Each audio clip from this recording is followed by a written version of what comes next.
ഇപ്പൊ ഇന്നലെ എണ്ണ ഉണ്ടാക്കി വെച്ചതാണ്. കൊറേ ഓർഡർ ഉണ്ട് നമുക്ക്. അപ്പൊ നമ്മളെങ്ങനെ അറിയോ ആവശ്യക്കാരുണ്ടാവുമ്പോ അപ്പൊ എണ്ണ ഒരു കുറച്ചൊരു 4-5 ലിറ്ററിന്റെ ഒക്കെ ഓർഡർ ഒക്കെ വന്നു കഴിഞ്ഞാല് അപ്പൊ ഒരു 10 ലിറ്റർ കൊണ്ട് ഉണ്ടാക്കും. എണ്ണ കാണിച്ചു. അങ്ങനെ എണ്ണ കാണിച്ചു അടച്ചു വെച്ചതൊക്കെ തുറന്നു വെച്ചു. എണ്ണയൊക്കെ കാച്ചി റെഡിയാക്കി. വാസന എങ്ങനെ വരുന്നു? കാച്ചി എണ്ണയുടെ വാസന നല്ല വാസന കേട്ടോ. ഇത് തേച്ച് ഒരു 20 മിനിറ്റ് തലയിൽ തേച്ചിട്ട് കുളിച്ചു കഴിഞ്ഞാൽ തലയ്ക്ക് നല്ലൊരു സുഖം. നമ്മളെ മുടി കൊഴിച്ചില്, താരൻ, പിന്നെ മുടിയുടെ ഉള്ളു കുറവ് അങ്ങനെയൊക്കെ ഉണ്ടാവില്ലേ, അതിനൊക്കെ പിന്നെ ഒരു 10, 20, 24 വയസ്സ് തൊട്ട് നരയ്ക്കാൻ തുടങ്ങിയവർക്കൊക്കെ നല്ലതാട്ടോ. ഇപ്പൊ നമ്മളെങ്ങനെ അറിയോ, അപ്പൊ നമ്മളൊരു പുതിയ 2 ഐറ്റം കൂടെ ഇതിൽ ചേർത്തിട്ടുണ്ട്. അത് നമ്മൾ പറയുന്നില്ല, സീക്രട്ട്. അങ്ങനെയാണ്, കാരണം ഇത് സെയിൽ ചെയ്യണ്ടോ. വേറെ കാച്ചി വെച്ചാൽ പിറ്റേ ദിവസം പിഴിയാൻ പറ്റും. എന്താ വെച്ചാൽ നല്ല ചൂടുണ്ട്. പിന്നെ അല്ല കൊഴുപ്പ് കിട്ടണമെങ്കിൽ ഒരു ദിവസം അങ്ങനെ ഇരിക്കണം. പിന്നെ അതിന്റെ സത്തും എല്ലാ മരുന്നുകളൊക്കെ ഒന്ന് റെഡിയായി സെറ്റായി വരണമെങ്കിലും എന്തായാലും തിളപ്പിച്ച് വെക്കുമ്പോ ഒരു സൊറ വെള്ളം പോലെ ഉണ്ടാവുള്ളൂ. ഇന്നിപ്പോ നല്ല കൊഴുപ്പായി. കാണിച്ചു തരാം കേട്ടോ.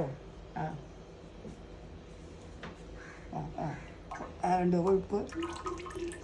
അപ്പൊ ഞാൻ തോർത്ത് വെച്ചിട്ട് എങ്ങനെയാണ് സാധാരണ പിഴിയാറ്. തോർത്ത് കൊടുക്കുവോ? ഓർഡർ ഉള്ള കൂട്ടുകാരൊക്കെ ആർക്കൊക്കെ എണ്ണ വേണ്ടെന്നുള്ളത് നമ്മളൊരു വാട്സപ്പ് നമ്പർ കൊറേ പേര് നമ്മുടെ അടുത്ത് വാങ്ങിക്കണ്ട കേട്ടോ. അപ്പൊ അങ്ങനെ നമ്മുടെ ഓർഡറിനനുസരിച്ചാണ് എണ്ണ കാച്ചാറ് കേട്ടോ. അപ്പൊ ആരൊക്കെ വേണ്ടെന്ന് വെച്ചാൽ എല്ലാവരും പറഞ്ഞോളൂ, നമ്മൾ അയച്ചു തരാം. ഒടുക്കം ആവുമ്പോ കീടം നല്ലോണം ഉണ്ടാവുമല്ലോ. അപ്പൊ പിഴിയാതെ ഇങ്ങനെയാകുമ്പോ എളുപ്പമാണ്. ഇങ്ങനെ ഒഴിച്ചു കൊടുത്താൽ എന്നിട്ട് പിന്നെ എല്ലാ എണ്ണയും കൂടി ആയിട്ട് ഒന്ന് ഇളക്കി കൊടുത്താൽ കണ്ടേ നല്ല കൊഴുപ്പായില്ലേ. ഇപ്പൊ അതെ അതെ ഇങ്ങോട്ട് പോകുന്നുണ്ട്. കൊഴുപ്പ് നല്ലോണമായി.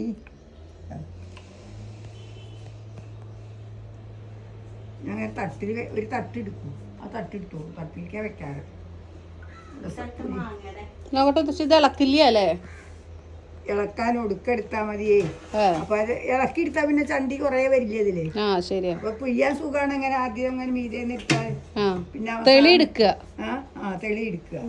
പിന്നെ എന്താ വെച്ചാ ഉള്ളി കൊറേ ഉണ്ട് കഴിഞ്ഞ് കഴിഞ്ഞാല് ഇങ്ങനെ ചെരിച്ച് വെക്കും ഞാൻ. അപ്പൊ ഇറങ്ങി വരും. അങ്ങനെയൊക്കെയാണ് മുത്തശ്ശി പിഴിയാറ്. അങ്ങോട്ട് പോകണമ്മ. ഇന്ന് ഞാൻ നിങ്ങൾക്ക് നല്ല ഭംഗിയുള്ളൊരു കോഡ് സെറ്റാണ് കേട്ടോ കാണിക്കുന്നത്. ഒരു വയലറ്റ് കളറാണ്, ഫുൾ എംബ്രോയിഡറി ത്രെഡ് വർക്ക് ഉള്ളതാണ്. 3XL സൈസ് വരെ അവൈലബിൾ ആണ്. ഇതിൻ്റെ കൂടെ പാൻറ്റും കൂടെ കിട്ടുന്നുണ്ട് കേട്ടോ. അങ്ങനെ ഒരു കോഡ് സെറ്റ് എന്ന് പറഞ്ഞാൽ പാൻറ്റും കൂടെ ഉണ്ടാവുമല്ലോ അല്ലേ. അപ്പോൾ റൈറ്റ് സൈഡിൽ മേലെ ലിങ്ക് കൊടുക്കാം. പാൻറ്റിനും താഴേക്ക് എംബ്രോയിഡറി ഉണ്ട്, നല്ല ഭംഗിയുണ്ട് കാണാൻ.